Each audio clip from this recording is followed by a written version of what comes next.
50대 뇌졸중 환자가 기초생활수급자 신청을 했을 때 어떻게 될까요? 전세보증금 2천만 원에 대출 1,500만 원, 15년 된 중고차 보유 상태에서 말이죠. 이분은 수급자가 될 가능성이 높습니다. 그런데 여기서 가장 중요한 건 근로능력 평가인데요. 뇌졸중으로 인한 약물 치료와 허리 수술 이력이 핵심 요소가 됩니다. 하지만 단순히 아프다고 해서 무조건 인정받는 건 아니에요. 정확한 서류 준비와 절차가 필요한데. 안녕하세요, 소담이입니다. 오늘은 많은 분들이 궁금해하시는 기초생활수급자 선정 기준에 대해 실제 사례를 통해 자세히 알아보겠습니다. 특히 건강상 문제가 있으신 분들이 어떤 조건에서 수급자가 될 수 있는지, 그리고 신청할 때 무엇을 준비해야 하는지 구체적으로 설명드릴게요. 이 영상이 도움이 되셨다면 좋아요와 구독 눌러주시면 감사하겠습니다. 먼저 기초생활수급자가 되기 위한 핵심 조건 3가지를 살펴보겠습니다. 첫 번째는 소득 기준입니다. 2025년 기준으로 1인 가구는 월 76만 5천 원 이하, 2인 가구는 125만 8천 원 이하의 소득 인정액을 가져야 합니다. 여기서 소득 인정액이란 실제 소득에서 필요 경비를 빼고 재산을 소득으로 환산한 금액을 더한 값을 말합니다. 두 번째는 재산 기준입니다. 기본재산액이라는 개념이 있는데 서울은 9,900만 원, 경기도는 8천만 원, 광역시와 세종시 창원시는 7,700만 원, 그 외 지역은 5,300만 원까지는 재산으로 보지 않습니다. 이 금액을 넘는 재산에 대해서만 소득으로 환산하여 평가하게 됩니다. 세 번째는 근로능력 평가입니다. 18세 이상 64세 이하는 기본적으로 근로능력이 있다고 봅니다. 하지만 질병이나 부상으로 치료나 요양이 필요한 경우에는 근로능력이 없다고 판정받을 수 있어요. 이제 앞서 소개한 50대 남성 사례를 자세히 분석해 보겠습니다. 이분의 경우 전세보증금 2천만 원에서 대출 1,500만 원을 빼면 순재산이 500만 원 정도입니다. 15년 된 아반떼 중고차는 감가상각을 고려하면 가액이 크지 않을 것으로 예상됩니다. 이 정도 재산 수준이라면 기본재산액 기준을 충족할 가능성이 높습니다. 가장 중요한 부분인 근로능력 평가를 살펴보겠습니다. 뇌졸중으로 약물 치료를 받고 있고 허리 수술 이력으로 인해 힘든 일이나 오래 서 있는 일을 할 수 없는 상황이라면 근로무능력자로 판정받을 가능성이 있습니다. 근로능력 평가를 받기 위해서는 근로능력 평가용 진단서 한 통과 최근 2개월간의 진료 기록을 준비해야 합니다. 일반 진단서가 아닌 근로능력 평가용 진단서여야 한다는 점을 꼭 기억하세요. 근로능력 평가 결과는 2가지로 나뉩니다. 근로무능력자로 판정받으면 별다른 조건 없이 수급자가 되어 치료에 전념할 수 있습니다. 다만 일정 기간 후 재평가를 받게 됩니다. 만약 근로능력자로 판정받으면 자활사업 참여를 조건으로 하는 조건부 수급자로 분류될 수 있어요. 부양의무자는 직계혈족인 일촌, 즉 배우자, 자녀, 부모님이 해당됩니다. 이 사례에서는 자녀가 없다고 가정하면 부모님만 부양의무자가 됩니다. 부모님이 시골에서 소규모 농사만 지으신다면 부양 능력이 없는 것으로 판정될 가능성이 높습니다. 의료급여의 경우에만 부양의무자 기준이 적용되고 생계급여, 주거급여, 교육급여는 부양의무자 기준이 적용되지 않습니다. 단, 부양의무자의 연소득이 1억 3천만 원이나 일반 재산이 12억 원을 초과하는 경우에는 생계급여 대상에서 제외됩니다. 신청 절차를 단계별로 설명드리겠습니다. 1단계, 거주지 관할 주민센터나 구청에 방문하여 기초생활수급 신청서를 작성합니다.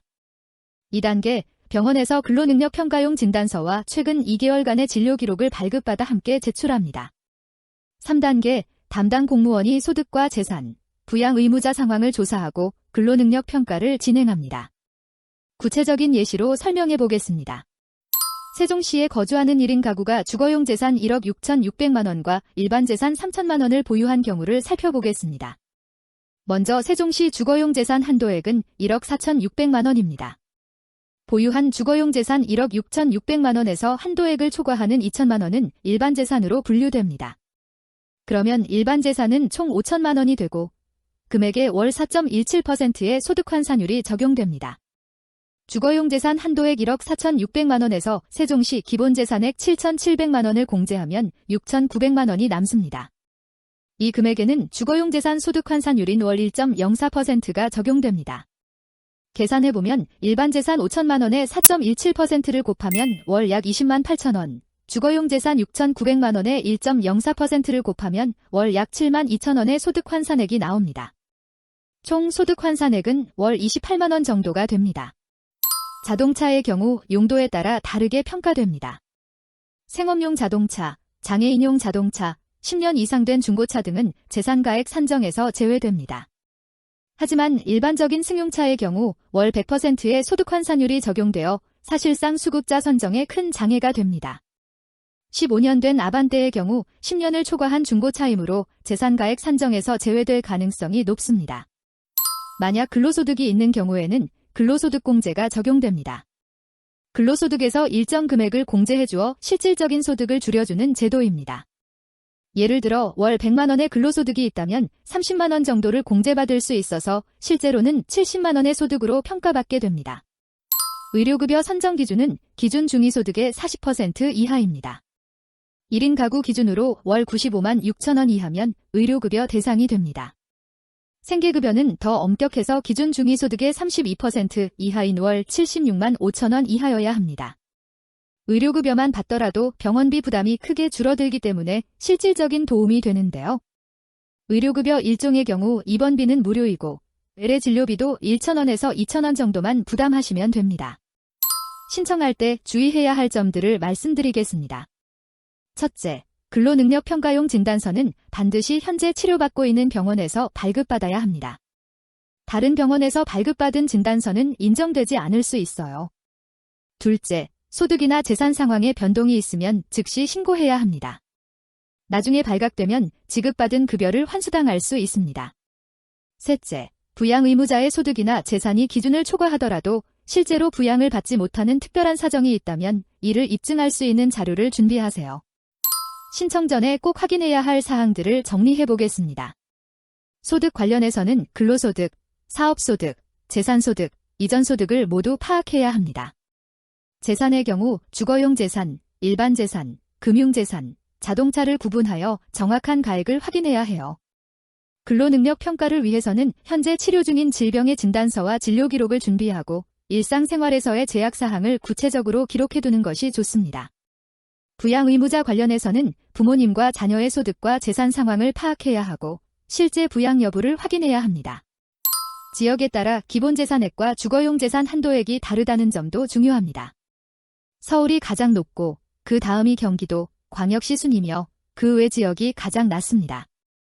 이는 지역별 주거비 차이를 반영한 것입니다. 예를 들어 같은 재산을 가지고 있더라도 서울에서는 수급자가 될 수 있지만 지방에서는 안 될 수도 있다는 뜻입니다. 신청서를 제출하면 보통 30일 이내에 결과가 나옵니다. 조사 과정에서 추가 서류 제출을 요구받을 수 있으니 협조해 주시면 됩니다. 수급자로 선정되면 매월 정해진 날짜에 급여가 지급되고 정기적으로 확인 조사를 받게 됩니다. 상황 변동이 있으면 즉시 신고해야 한다는 점을 다시 한번 강조드립니다. 혹시 비슷한 상황에 계신 분들이나 기초생활수급자 신청 경험이 있으신 분들은 댓글로 경험을 공유해 주세요. 다른 분들에게도 큰 도움이 될 것 같습니다. 소소하지만 담백한 복지 정보를 전해드리는 소담이었습니다. 오늘 영상이 도움이 되셨다면 좋아요와 구독 버튼 눌러주시고 다음 영상에서 또 만나요.